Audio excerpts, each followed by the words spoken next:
Assalamualaikum warahmatullahi wabarakatuh.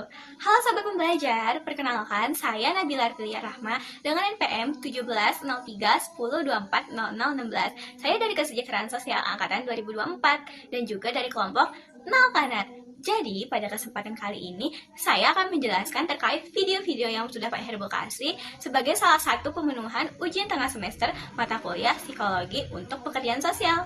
Yuk saksikan lebih lanjut. Video pertama ini membuka perjalanan penting. Memahami manusia bukan hanya sekadar tugas akademis, tapi sebuah kebutuhan dasar.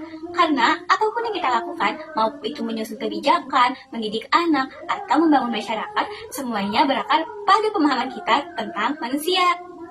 Kalau kita keliru memahaminya, bisa saja kita menciptakan sistem yang menjauhkan manusia dari martabat dan kebahagiaannya. Maka, buat kita yang berkecimpung di dunia sosial, pendidikan, atau pekerjaan kemanusiaan, penting banget untuk terus belajar dan menggali. Bukan hanya melihat manusia sebagai objek, tapi sebagai makhluk yang punya hati, potensi, dan nilai yang tak bisa diabaikan. Di sini, kita bisa membangun keluarga yang hangat, masyarakat yang adil, dan pada akhirnya peradaban yang benar-benar manusiawi. Di video kedua, menjelaskan apakah teori-teori yang selama ini kita pakai untuk memahami manusia benar-benar cukup. Banyak teori yang terutama dari barat fokus pada aspek fisik, sosial, atau psikologis. Tapi bagaimana dengan sisi moral dan spiritual manusia? Kita dapat lihat para lansia di wilayah barat, meskipun kebutuhan fisik mereka terpenuhi, tidak sedikit yang merasa kesepian, hampa, bahkan kehilangan harapan hidup. Ini bukan soal kurang makan atau kurang tempat tinggal, tapi soal makna. Artinya, kita butuh cara pandang baru, paradigma yang utuh untuk melihat manusia bukan cuma sebagai tubuh dan pikiran, tapi juga sebagai jiwa. Seperti kata Thomas Kuhn, ilmu pengetahuan itu berkembang lewat pergeseran paradigma. Video ketiga, kita diajak merenungkan apakah teori-teori yang selama ini kita pelajari, khususnya yang datang dari wilayah barat, sudah sesuai dan mampu menjelaskan kehidupan kita yang tinggal di Indonesia? Banyak teori hanya berfokus pada apa yang bisa dilihat dan diukur. Tapi kenyataannya, perilaku manusia tidak sesederhana itu. Ia dibentuk oleh perasaan, keyakinan, bahkan sisi spiritual yang tak selalu tampak di permukaan. Karena itu, kita perlu membuka ruang bagi pendekatan yang lebih menyeluruh, yang tak hanya mengandalkan logika dan data, tapi juga mampu menangkap kedalaman manusia sebagai makhluk yang kompleks. Nah, ini adalah kesempatan kita untuk terus menggali, menyempurnakan pemahaman, dan membangun teori yang lebih relevan, khususnya bagi masyarakat kita yang kaya akan budaya dan nilai. Di video keempat, kita semakin disadarkan bahwa pemahaman tentang manusia tidak pernah berhenti, selalu berkembang seiring zaman dan pengalaman.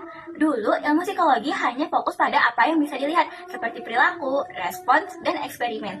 Tapi semakin jauh kita melangkah, kita sadar bahwa manusia bukan sekadar apa yang tampak dari luar, tapi terdapat juga dorongan batin dan juga hal-hal yang tidak bisa dijelaskan dengan logika atau metode ilmiah. Terdapat berbagai aliran seperti psikoanalisis, behaviorisme, hingga humanistik yang mewarnai dalam memahami manusia. Tapi tetap saja, masih banyak sisi yang belum bisa dijawab. Seperti mengapa seseorang bisa merasa hampa di tengah kesuksesan, atau kenapa kebahagiaan itu tak selalu hadir meski semua kebutuhan terpenuhi. Ini semua membuka ruang dan peluang bagi kita untuk terus mencari, menggali, dan mengembangkan pendekatan yang lebih utuh. Karena memahami manusia adalah perjalanan yang panjang dan tak bisa dilalui dengan peta yang lama saja. Kita butuh keberanian untuk terus belajar dan mengeksplorasi. Di video kelima, kita diajak untuk memahami cara pandang seseorang atau bisa disebut worldview. Nah, worldview merupakan fondasi utama dalam menjalani hidup. Setiap orang membawa kacamata unik yang terbentuk dari keyakinan, nilai, dan pengalaman mereka. Dan lewat kacamata itulah mereka menilai dunia, merespon masalah, berinteraksi dengan orang lain, bahkan memahami diri sendiri dan tujuan hidup mereka.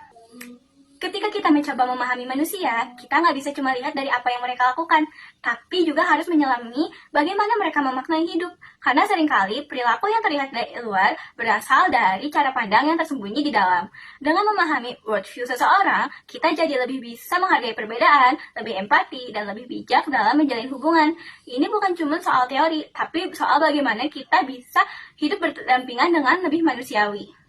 Di video ke-6, kita diajak untuk menyadari bahwa tujuan akhir dari pembangunan negara bukan sekadar infrastruktur atau angka ekonomi, tapi bagaimana setiap rakyat bisa hidup sejahtera dan berfungsi dengan baik dalam masyarakat.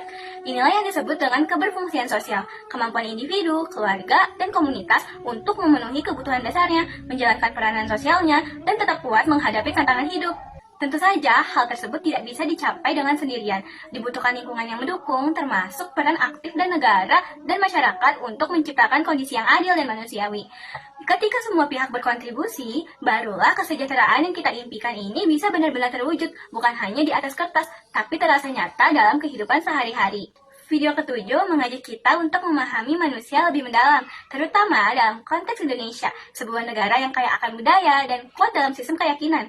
Di sini, agama bukan hanya sekadar urusan pribadi, tapi jadi bagian penting dalam membentuk cara pandang, sikap, dan perilaku masyarakat. Karena itu, bagi mereka yang bekerja dalam bidang pemberdayaan sosial, memahami dimensi spiritual sangatlah penting.